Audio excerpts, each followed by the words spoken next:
All right. Uh, so here's another episode in our series of web chats that SAGE Senior Co-Housing Advocates is doing. I'm Diane Wiley. I'm one of the board members of SAGE, and I am thrilled to Zoom with my neighbor that lives 3 units away from me in Pioneer Valley Co-Housing in Amherst, Massachusetts. Mary Kraus has been a neighbor since we both have been here since the beginning 25 years ago. But more importantly, Mary is a veteran architect of co-housing, has been working for 3 decades, I'll say, with over a couple of dozen communities around not just the US, but North America. And we'll get into that a little bit later. Mary not only has been an architect with tremendous co-housing experience, she also was active in moving co-housing around the continent by helping to found the Co-Housing Network, which was a precursor of Coho US or Co-Housing US Association. And Mary is on the board of the association now. And I just want to put a plug in for anyone who's watching this video and wanting to learn more and get more learning as you get your group going to become a member of Co-Housing US and to make use of all their resources, because they have a lot. Do their webinars, read books, visit communities, blah, blah, blah. So come visit ours. So Mary, do you want to add to my brief bio of your experience, and thank you for doing this? Yeah, no, thank you. I think you covered it. I mean, one thing I'll say is that living in co-housing for 25 years and also having been part of our co-housing group while I was one of the architects for the group, I got to experience what it's like being in the development process and, just all of the joys and stresses and that are involved in that as a member. So that's been valuable to me, professionally as well, just in terms of understanding what people are going through. That's a really important point. I think that probably does add to your nuanced understanding of helping a group as a co-housing architect, as opposed to a traditional architect that may do multi-unit housing developments, but don't have the complexity of an active resident group working on that. And you were on the development team for this community, and we did have some expertise in our community, which we certainly made use of. But that doesn't, I will say, you don't want to substitute the expertise in your group for the professionals that you need on your team. So could you just outline for people who are not experienced, like I wasn't, in doing a multi-million-dollar housing development, who are the team members besides an architect? Right. I mean, one of the most important team members is a development consultant. And I sometimes feel like I have this broken record refrain with co-housing groups. You need a development consultant. You need a development consultant. I mean, particularly being in the role of architect, I think people often turn to me to, they think I'm going to sort of see the whole picture. And the development consultant is someone who sort of has the umbrella view of the entire picture. And, how much money should you put in when, when are you ready to look for land? When do you want to engage an architect? What lawyers do you need to engage for what purposes? When do you need to set up certain agreements? So they're looking at that entire umbrella of the whole project, the big view. And then there's a lot of professionals who fit in under that. So that's a critical role. And then, of course, you have your whole architectural team, and I can elaborate in a minute about all the disciplines within that team. You also marketing is important. I mean, having a marketing consultant can be important unless you really do have that expertise in your group. But more particularly in your interpersonal relationships, a process consultant, someone to teach you how to interact together in positive ways and build your relationships and deal with conflict positively. So that's certainly something to bring on board and, maybe run some workshops with your group to build those skills. I mean, you might also want to bring someone in to teach you about governance. A lot of groups like to set themselves up with sociocracy, which is a very organized form of consensus. At least that's how I define it. So, you might bring in some consultants there as well. As far as, and of course, lawyers, and I may be missing some, and you can chime in, Diane, with some of the ones that I'm just trying to think. Well, anyway, Well, builder, of course. I like What's that? I like that you're making the point of I would say more hidden Yes. team members, which our group, I think wisely, maybe naively, we didn't know how important it was to get trained in conscious communication, conflict resolution, decision making. We don't grow up knowing how to work with a lot of diverse viewpoints, and so I think doing that early on, and as we brought people on every couple of years for Right. several years before and after we moved in. So, and the other thing I will say about marketing, Shelley Parks in another web chat, she mentioned she works with co-housing groups, and she said even when you have the expertise, the challenge is if, let's say I have marketing experience, and I do, but suppose I suggest something to the group and the group doesn't like it, it gets to be personal, and it gets to sometimes create conflict. And she said when you have an outsider, you can say, oh, we don't like that, and there's no hurt feelings. Yeah. So I thought that was kind of an interesting, and you can bring on consultants on an hourly basis or through a scope of services. So Yeah. It's interesting. I don't know if you remember, but about 25, maybe it was 24 years ago, I wrote an article of, for the Co-Housing Journal back then called Wearing Two Hats, Proceed with Caution, about being a professional in your group and how, you really need to be careful about which hat you're wearing. And yeah, so it's true. And there are different ways of using the expertise in your group. I mean, you can hire a marketing consultant, and the marketing people in your group who have that expertise can be on a marketing committee. And work with the marketing consultant and filter things to the group. But it does put a lot of pressure on a group member to have a professional role as well. yeah. But anyway, so the architectural team is also something I want to speak to, because there are quite an array of professionals within the architectural team. Sometimes most of them can be hired directly through the architect. Sometimes a group might hire some of them separately, and they collaborate with the architects.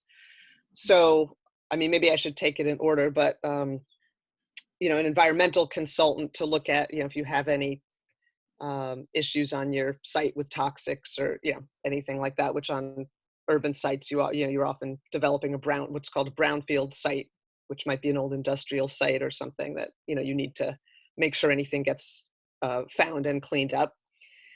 But then in terms of site design, civil engineers and landscape architects who work on site design and various site issues, and then various engineers such as structural engineer, mechanical, electrical, plumbing engineers, and really importantly, an energy consultant. So someone who is really understanding the energy performance of the building and collaborating with the architect about that performance. So that's someone who's really going to keep you on track. And some mechanical engineers have that expertise, and some architectural firms, might have all of this under their umbrella. I'm just trying to think if, I think that's a probably good most of them. top level, so we don't overwhelm Yeah. people who are watching this. I want to go back to something you said earlier. You said, wearing two hats, right? Right. I talk a lot about wearing three hats when you're developing a community. One is you're a member of the community, you're an investor in the community, and you're a business partner, right? So you have to understand what you're doing from a business point of view and the kind of decisions you're making as a member of a business. And then as a community member, you're making decisions for the group and with the group. And then as a member, as an individual, you're making decisions. And I think those get blurred a lot of times, particularly when you're designing your home versus designing your common house. You have to change hats sometimes of cost, or what's going to be the best in the common house, it might not be best for me with my member hat. So I like to talk about you're wearing those 3 hats interchangeably all the time through the life Yeah. of the project.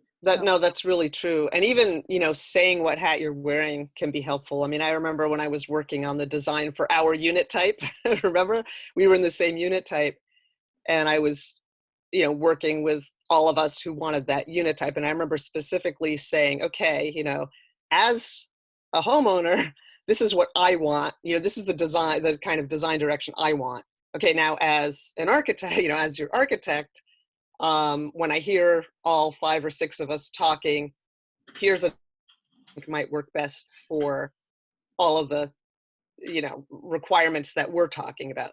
But I mean, I literally would say that, and sometimes that can be helpful to, even inject what you're saying, Diana, is really valuable, and it's a really valuable thing for a group to understand or sort of interject as part of their culture, so that people almost feel free to say, this is the hat I'm speaking from. I think that's really valuable.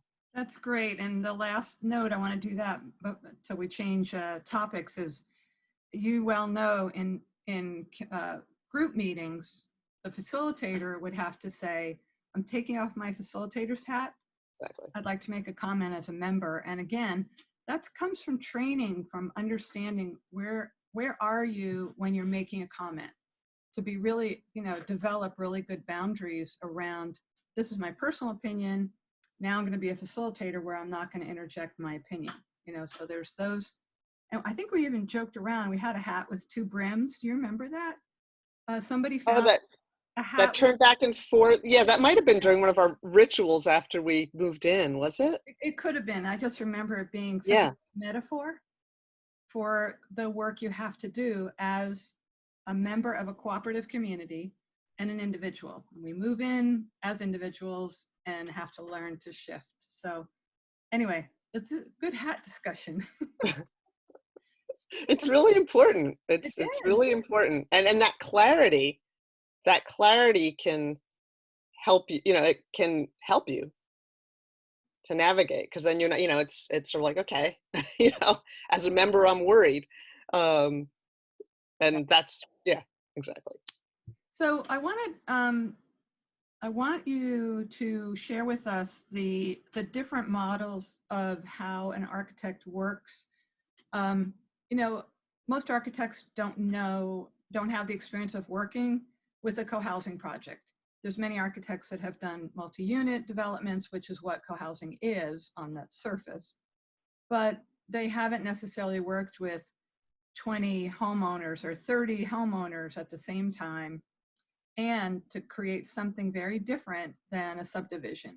So Right. Could you talk as an architect of the ways that you have worked with co-housing groups, knowing that we're targeting kind of newbie people who are, at the beginning of the pipeline of developing a project? What are some considerations? Yeah. I mean, I want to talk both about how I've worked in terms of, the architectural sort of team structure, as well as what are some of the important characteristics as a co-housing architect, or as a non-co-housing architect, being part of a team. So, I mean, I've done everything from the whole project, so work with the group on the initial programming, which is coming up with the design ideas, all the way through to completing the construction documents, and construction, overseeing the construction. So that's sort of soup to nuts, doing everything, working directly with the group, but also, producing the drawings. I mean, so there's, full architectural services, require, coordination with the whole team throughout the whole project. And then more frequently, what I've done, because if I'm working in Quebec or Kansas or Texas, I'm not necessarily going to do the whole project, but I come in and bring in the co-housing piece, and bring in particular, the piece where I'm working directly with the group in a participatory process. And here's where, so I'm bringing in the co-housing piece, I'm bringing in the participatory process piece, working directly with the group. And then I'm collaborating with the local architect And ideally, I stay in touch with them as the project unfolds and review their drawings and help them stay on track for co-housing. I mean, we had, I remember one example where the non-co-housing architects designed this common house kitchen that, didn't work that well as a common house kitchen. But, again, if they, as long as you've got your co-housing architect and the team to review it and go, no, you really need that central island and you really need room for people to socialize. And, you're going to be okay. So I really like to keep my hand in it. And, it could just be an hour or two consultation here and there as things unfold, but it can be really, hour or two can be really valuable. So, in terms of the co-housing architectural process, I like to say I'm doing my job well if I'm helping the group to build their social community in the process of designing their physical community. And so that involves, I think we touched on it a little bit in terms of facilitation, but it involves, I'm essentially holding a space for the group, helping future neighbors make decisions together in what could be a stressful, often is a stressful situation, but helping you to build your relationships. So helping you to, instead of saying, that's a stupid idea, we can't have that, supporting you in saying, wow, I'm really afraid that if we do what you're saying, I won't be able to afford to live here. So just modeling those kind of I statements, modeling, setting the tone for speaking from the heart and feeling safe. I mean, it's holding a space where people feel safe to be a little bit vulnerable and say what's really going on for them.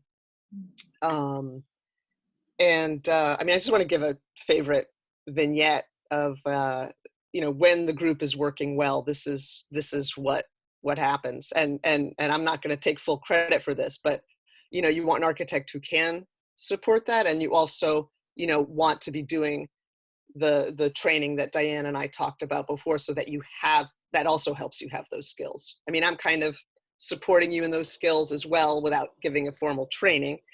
But if you have those trainings, it helps you too. So this example, I was working with this group, an urban group, and they wanted to have what we call home offices. It's, so offices offices at home in the co-housing community.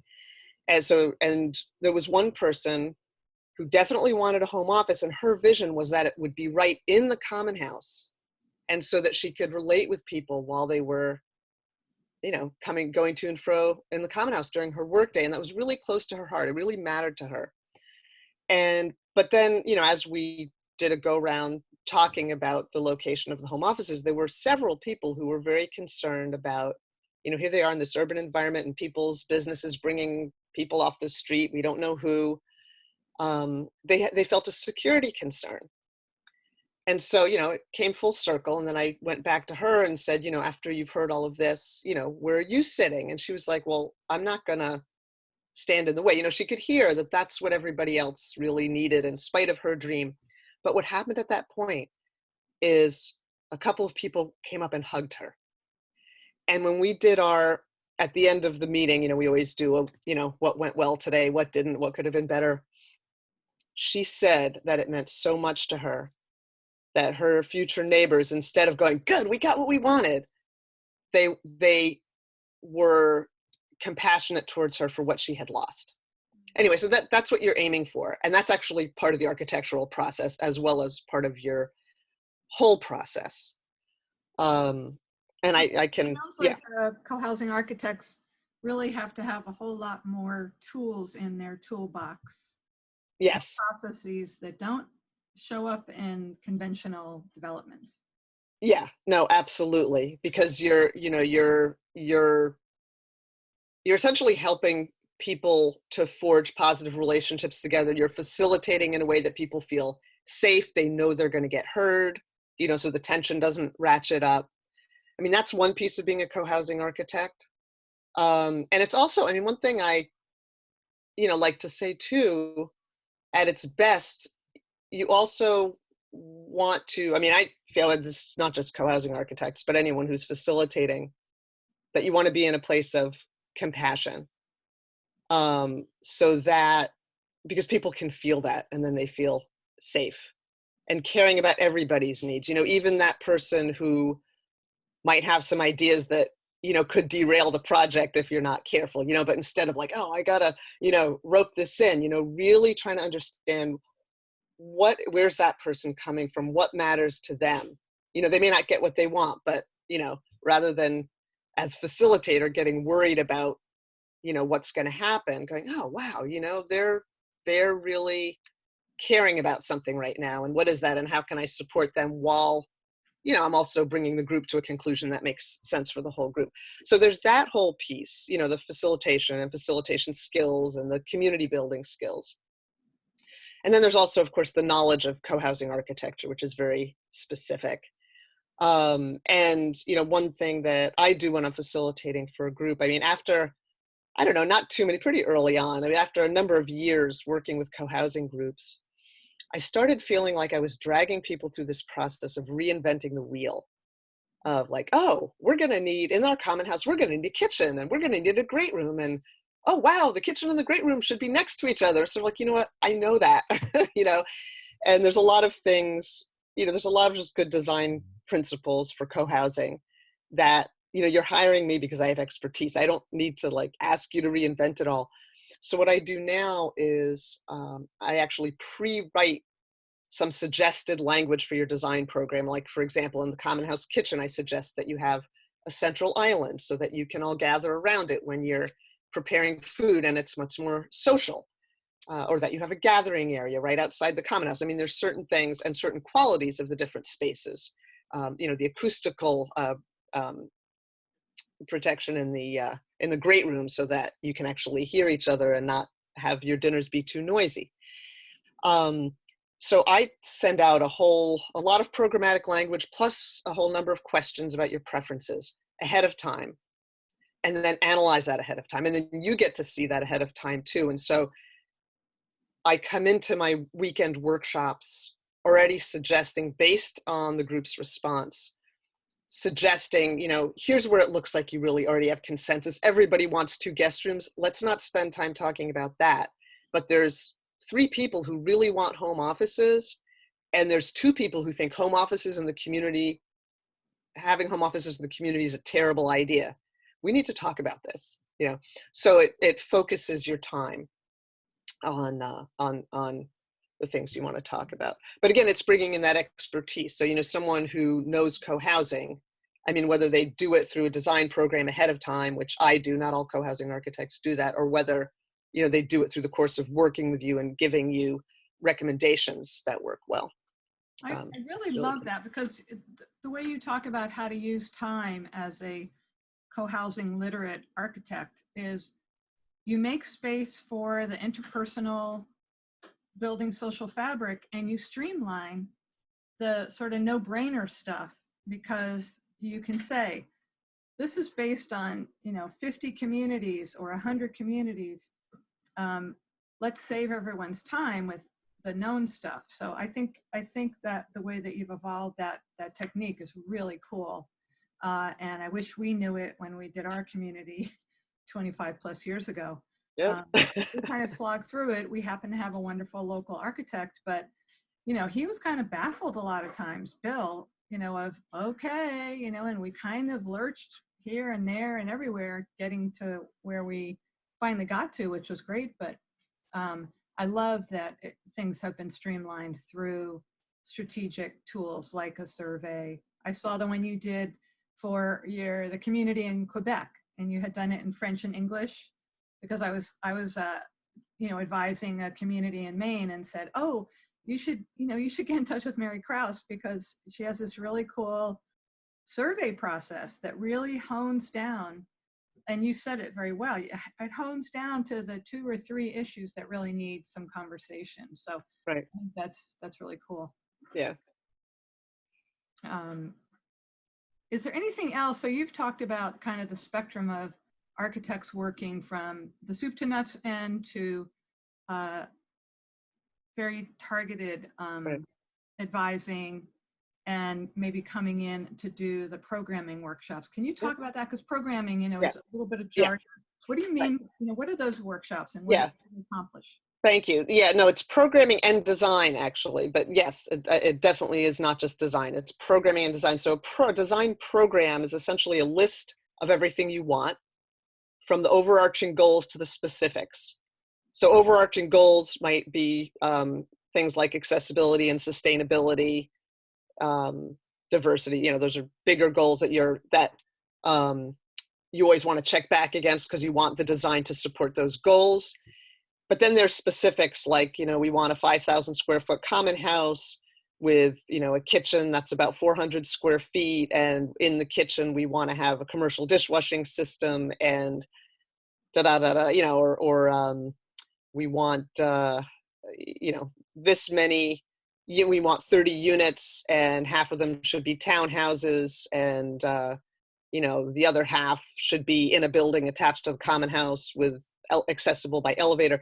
So it describes what you want, and it also can describe it, in, as I said, in some detail. Certain rooms might need to face south, or the gathering area in front of the common house might need to have some shade, or so it's the things you want plus the qualities and relationships between those things. Mm. So that's the program. And so, yeah, during the design workshop, you're coming to consensus on the program. For instance, yes, we do want 2 guest rooms in the common house, or okay, now we decided we do want those home offices, but they have to be in a separate building, or, you define what you want. And as I said, the process that I use, we define a lot of that ahead of time through, the survey and group feedback. And then we just, it's quick consensus on the weekend for the things that were obvious. But then the design part of the workshop, one of the most fun parts of the workshop is you do a site design and you have little blocks, either that represent homes, individual homes or townhouses or even apartments, little flat blocks that you can stack as apartments, and blocks that represent the common house.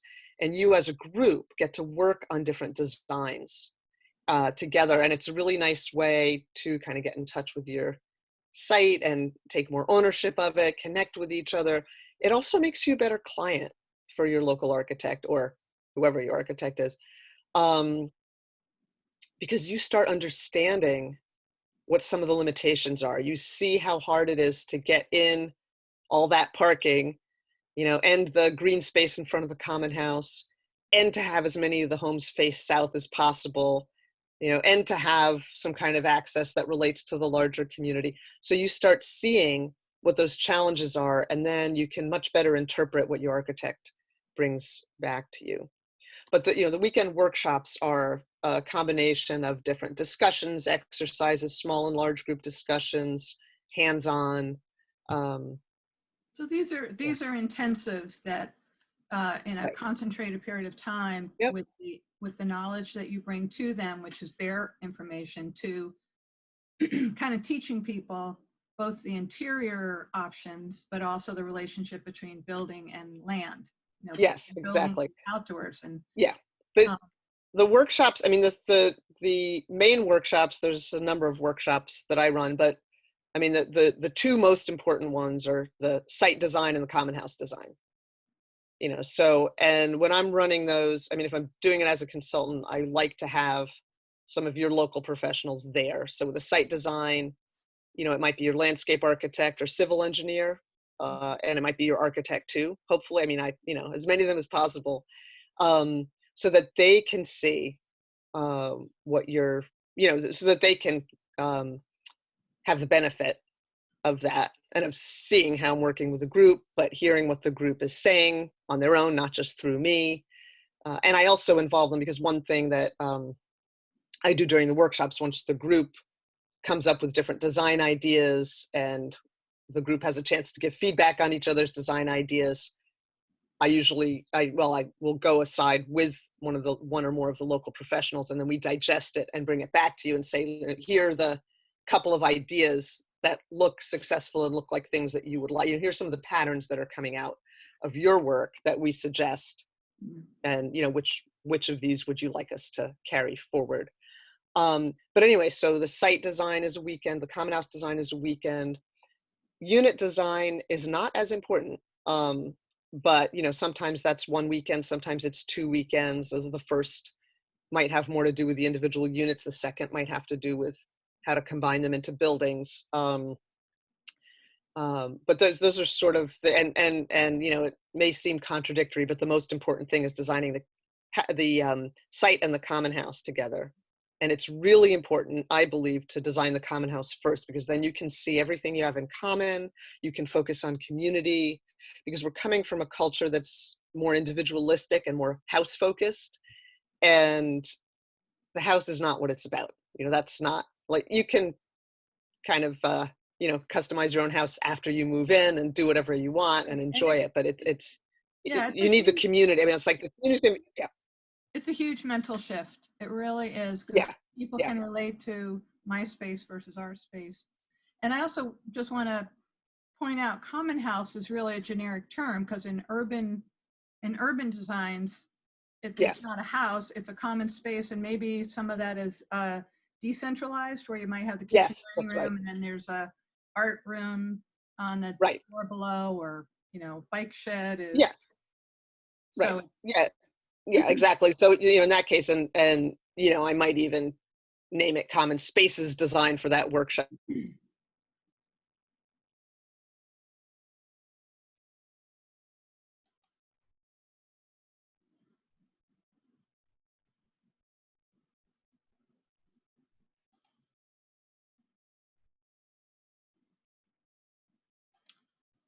well, I'm wondering if this is the end of our interview. Mary, you've frozen up on me, and I had one last question. Just see if you come back. Well, I am going to pause this interview. We were almost at the end, and going to get Mary back online so we can ask one or two more questions.